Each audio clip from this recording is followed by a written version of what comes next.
So, kann weitergehen, Jungs. Eine wirklich würdevolle Beerdigung. Ich hätte es gleich wissen müssen, als du angerufen hast. Wo ist der Sarg? Es gibt keinen. Was? Naja, Harro hatte einen Tauchunfall und seine Leiche wurde nie gefunden. Wie bitte? Wie willst du das dem Pfarrer erklären? Ich meine, wir stehen hier an einem Grab. Es gibt keine Leiche, es gibt keinen Sarg. Du hast nicht mal verdammte Klamotten an. Der Pfarrer denkt doch, wir haben sie nicht mehr alle. Er ist ein Grabredner, der weiß Bescheid, oder? Also, wenn es keine Leiche gibt, was zum Teufel tun wir hier?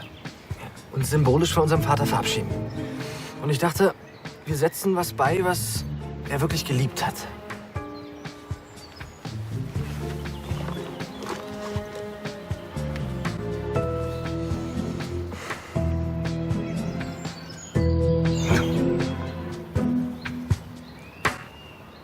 Du hast uns hier antanzen lassen, damit wir eine verdammte Flosse beerdigen?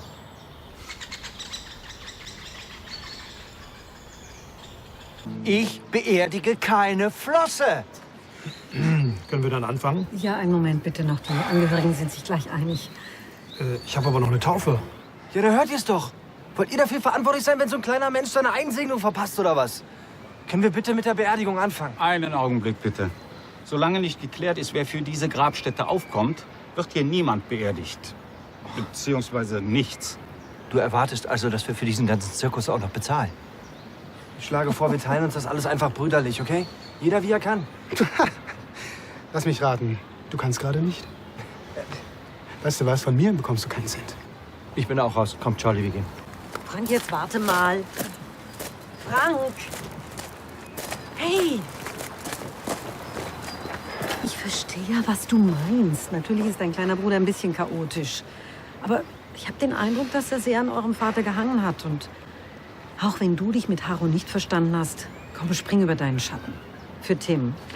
Nur zu deiner Information. Ich habe meinen Bruder Tim jahrelang finanziell unterstützt, damit er irgendeine Ausbildung macht.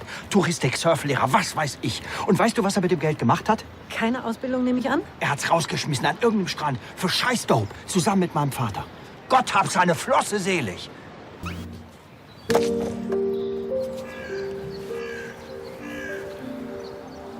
Brüder, ich danke euch. Ich glaube, ihr wisst gar nicht, dass ihr gerade Harros größten Wunsch erfüllt habt. Okay, außer vielleicht mit einem Tauchboot zur Titanic runterzufahren, aber das ist eine ganz andere Geschichte. Immer wenn wir zu einem richtig coolen Spot gefahren sind und irgendwo am Lagerfeuer saßen, hat er gesagt, ich wünschte, Frank und Josef wären jetzt hier. Wer es glaubt, wird selig. Und jetzt sind wir alle hier. Irgendwie zumindest. Harro, auch wenn du diesmal nicht wieder aufgetaucht bist.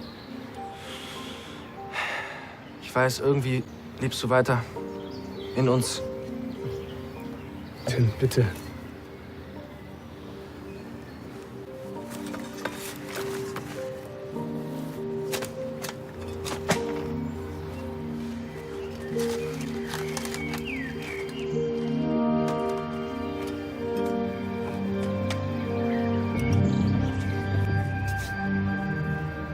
Für unseren alten Herren wäre selbst dieser Handschlag zu viel.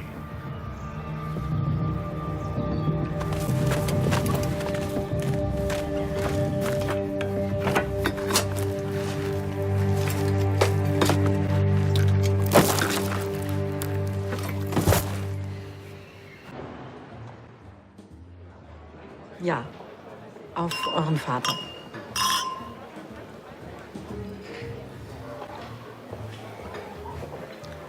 Also ich habe schon mehr Harmonie zwischen Brüdern erlebt, aber ich muss sagen, ihr habt mehr gemeinsam, als ich dachte. Steaks mit Brokkoli. Ja. Xavier, mein Küchenchef, besteht auf der Bezeichnung Entrecote Calabrese Brassica. Man muss nur wissen, wie man es verkauft. Ja? Ich war als Kind zum Beispiel nie so der Gemüsefan.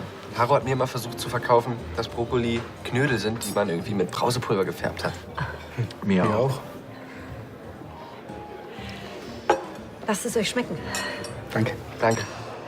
Sieht sehr, sehr lecker aus. Bestimmt nicht zum letzten Mal, dass ich hier bin. Na, die Idee kannst du mal gleich wieder knicken. Willst du mir Hausverbot erteilen? Wenn es sein muss. Was soll denn das jetzt werden hier? Willst du jetzt wieder eine Schlägerei anzetteln wie auf Harros 60. oder was? Ihr habt euch geprügelt? Warum denn, um Gottes Willen? Du hältst die Fresse. Frank hat es eben nie verkraftet, dass ich mit seiner Frau geschlafen habe.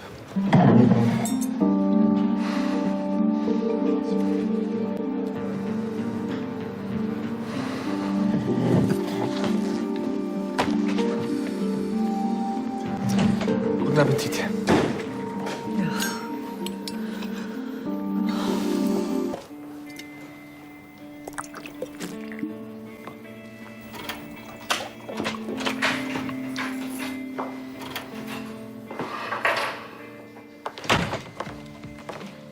Warum hast du mir das nie erzählt? Nicht wirklich mein Lieblingsthema. Dein Bruder hat mit deiner Ex-Frau geschlafen. Warum hat Josef das getan? Und warum hat Saskia mitgespielt? Naja, wenn du nicht drüber reden möchtest. Du weißt ja, dass ich das damals nicht so gut weggesteckt habe. Ich meine, die Zeit, nachdem ich angeschossen worden bin. Ich konnte mich nicht bewegen, ich konnte nicht arbeiten.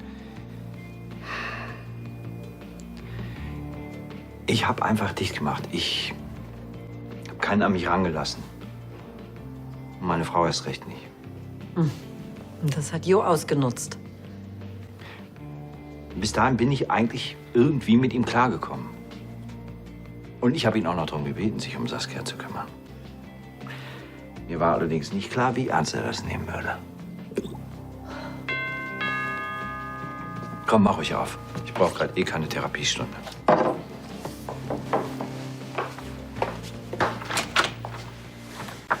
Hallo Tim. Hi. Den brauche ich allerdings noch weniger. Sorry, wenn ich euch so überfalle, aber ihr habt ja mitbekommen, mit meiner Freundin läuft es gerade eher so mittelmäßig. Sie hat dich rausgeschmissen und da hast du gedacht, kommst du bei uns unter. Das wäre doch nur ein paar Tage. Außerdem wird es gerade echt kühl draußen. Ich hol meine Isomatte. Ach Quatsch. Natürlich schläfst du bei uns. Wir sind zwar nicht auf Besuch eingerichtet, aber ein paar Tage wird's schon gehen. Charlie, du bist die Beste. Du bist besser als die Beste. Frank, weißt du eigentlich, was du für ein Glück hast, so eine Traumfrau zu haben? Hä? Caro wird in meinem Kleid einfach traumhaft aussehen. Ich kann doch gar nicht glauben, dass sie morgen heiraten wird. Sie weiß ja auch noch nichts von ihrem Glück. Jedenfalls nicht, dass wir für sie eine mega Hochzeitsparty organisieren. Danke übrigens, dass wir die hier feiern dürfen. Caro hat so lange bei LCL gearbeitet. Natürlich findet das Ganze hier statt. Und die Kunden? Ich mache den Laden einfach für 2 Stunden zu.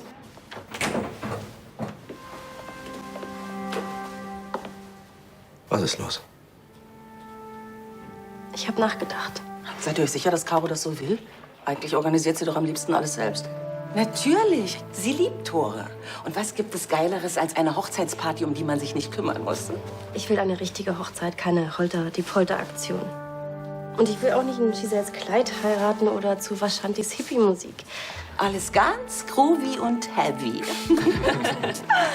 Ich hoffe wirklich, dass sie nichts ahnt. Es soll eine Überraschung werden. Dann lasse ich sie doch am besten von der Personalabteilung her zitieren. Ich meine, es könnte doch sein, dass irgendwas mit diesen Auflösungsverträgen schiefgelaufen ist. Ich habe immer auf andere gehört. Aber wenn ich dich heirate, dann soll das ganz allein unser Tag werden. Caro ist die beste Schwester der Welt. Und deswegen möchte ich, dass morgen wirklich der schönste Tag in ihrem Leben wird. Einverstanden. Nur wir zwei.